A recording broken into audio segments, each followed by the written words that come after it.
also, do you have any other info about the people on your list? What's the age range of people on your list? What's the demographics? How much do they make a year? Are they, women? Are they men? What kind of job do they have? If they've got any information like that, that's really, really important. Again, if somebody says that, hey, well, our list is all people who are aged 14 that like dogs. Well, I'm not going to want to go with it because that is going to be kids. They don't have money to spend on stuff. But if they say, hey, our list is going to be, primarily people who are over the age of 45 that have dogs and that spend a lot of money on them. Hey, that's a great sign. Okay, really great question you can ask. Here's another really, really great question that I would definitely ask people before you sign up with them. What kind of offers work well with their list? These people know they send out lots of things to their list all the time, so they know what works and what doesn't. If they say, hey, my list really, really loves dog tricks stuff, and if they say that's what my list really, really loves is learning new dog tricks, well, then maybe I might want to go create another freebie just for them, right? And I could do a free report on like the 12 best dog tricks that you can teach your dog in the next 12 hours, right? Or in the next 20 minutes, or something like that. So that would be, something that I do because I know that he said that works really well with his list. Now, if he says that, hey, my list really, really loves these kind of offers and not these kind of offers, then I just pay attention to that stuff. What if he says that, hey, my list is really, really interested in stuff about dog food and they hate dog training stuff? If he says that, then I'm not going to want to do this, this report on the dog training. I'm probably not going to, I would either A, create a new freebie on dog food, or B, I would probably not promote stuff with him. Okay. Very, very important. So again, especially even if you're in the make money online niche, if I ask the guy and he tells me that, hey, my niche really loves YouTube stuff, then I'd probably try promoting the YouTube thing to that list, right? If he says that my list is really, really into YouTube and it hates SEO, then I'm not going to want to do SEO stuff. Or if he says my list really does well with software, they love plugins, then that's what I'm going to try to give away, okay? Really, really important, and this can save you a lot of headache. Ask him if he thinks that your offer will do well and what kind of stuff do well, what kind of stuff has he tried that has done really well. Get ideas from that, okay? Next, you could always ask these guys, do they have any suggestions, tips on your page? If they're successful and they do a lot of mailings, then, they can sometimes offer really great tips and advice that can help you tweak your page and make it even better. Now, honestly, if you guys followed the advice that I've already given you, your stuff is going to be, a million times better than anybody else in the industry. So you're going to be light years ahead of what most of these people have even seen. So, in that case, I wouldn't worry about what most people say because most people are stuck in the dinosaur age. But, if the guy's real successful and knows his stuff, hey, take some of his advice. He may have some really great advice that can help you improve it. Maybe he'll say, hey, try this headline, or hey, try this picture instead, or something like that. Also, number 10, here's a really great question that you can do. You can ask them, hey, are there any other people that you can recommend for doing solo ads or newsletters with? So the reason why I say solo ads / newsletters is that if you're in the niche like dog training, they might not even know what a solo ad is. Right? A solo ad is kind of like a term that's really popular in the make money online IM niche. But in the real world, apart from IM, people don't even know what the heck that means. If you told them, hey, like your online newsletter, they'll say, oh, yeah, now I know what you're talking about. Why didn't you just say that, right? So if you're dealing with the IM make money online niche, you can say solo ad. Otherwise, I'd just say, hey, like an online newsletter, okay? And I would ask them, are there any other people that you can recommend? Because chances are they're probably people who they've bought solo ads from, people who they've done newsletters with that they had great success with that they can tell you about, right? So this would be a great question maybe after you buy a solo ad from them and if you have good experience with them, or maybe even ask them before. It's your call. Okay, but it's really great. This will help you find out other people that you can get solo ads from. Ask people in the niche, hey, who would you recommend? And they can tell you some of their best sources. Next, another question that you can ask here, and this is optional because sometimes I would ask this and sometimes I wouldn't, right? You could ask them, hey, can you write the swipe email for you?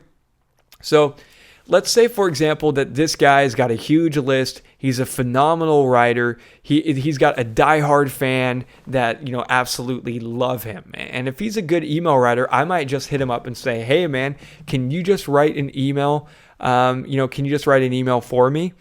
And, he could write an email basically endorsing you, telling his fans why they need to go sign up for your free report. So again, if the guy's good at what he does, that might totally be worth it, right? If I was doing an email with Frank Kern, Ryan Dice, or Russell Brunson, if I'm doing a solo ad with them, I would just say, yo, you guys write whatever the heck you want. You guys got this covered. Same with that dog whisperer guy.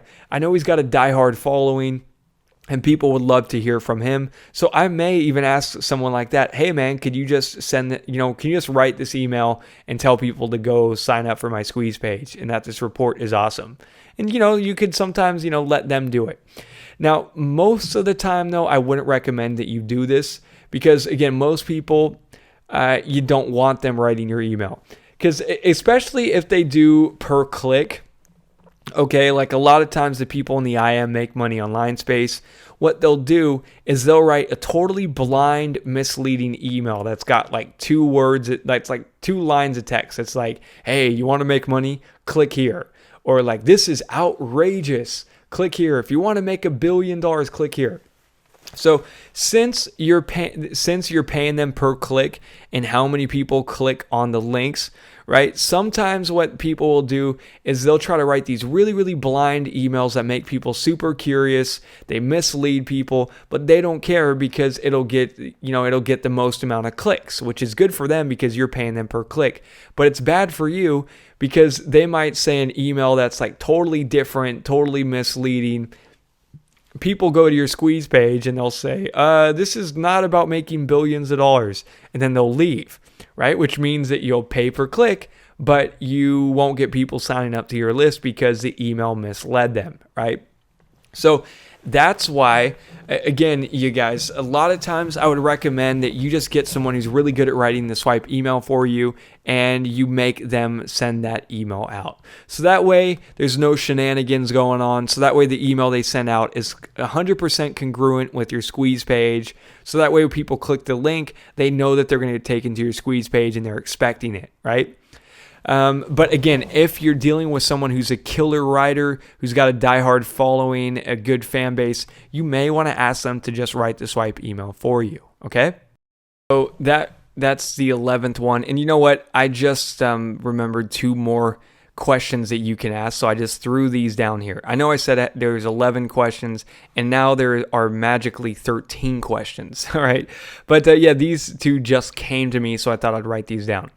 So question number 12, here's something else that you can ask them. You could ask them, how many new leads are they adding each month to their list? Or like, do you have any monthly packages, right? That's why we want to know that. So here's why that's important. So let's say, for example, that somebody tells you that they're adding, 10,000 new leads each and every month, right? And you try doing a solo ad with them and you get great results. Well, if they're adding, 10,000 new people a month, well, guess what? That means that you could probably do solo ads with them each and every month. You could tell them that, see if they got any monthly packages or that you can work any deals with them and, get them to email out every single month or email just the new people on the list. And you could keep promoting the exact same stuff to their list because they're constantly bringing in new people, right? So I just want to share that with you. It's a really cool question that you can ask. If they're adding lots of new leads each month, then you may want to see if they're offering any monthly packages, because if their solo ads are great and you have good success with it, you may just want to set it up so that way you do solo ads with them each and every month, okay? Now, lastly, this other last question is really important, and I'd definitely ask this, okay? You can ask people, do they have a buyer's list, right? So do people have any buyers on their list, or do they have a separate list with all of their buyers on it? So a buyer's list is gold. Buyer's list are people that have bought their product or bought a different product from them. So these are going to all be proven people that have bought stuff. So, you could ask them, hey, do you email your buyers as part of it, or are you only emailing freebie people that haven't bought anything from you yet, right? Or, if you ask them, do they have a buyer's list, and they say yes, ask them, hey, is there any way that you could get them to email that list?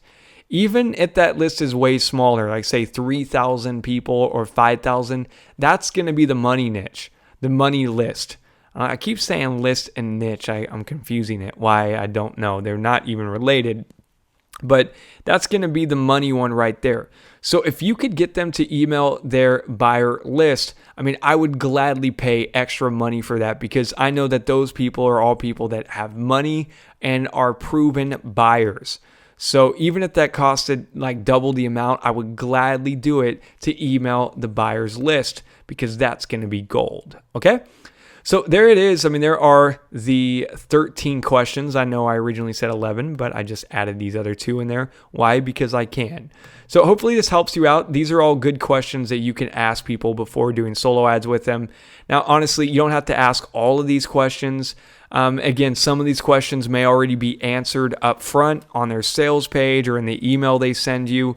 But these should just give you some ideas of questions that you can ask. These are important, and these will help you figure out which people that you should go with. All right. So that about wraps up this email. I'll see you guys in the next one. So that about wraps up this video. I'll see you guys in the next one.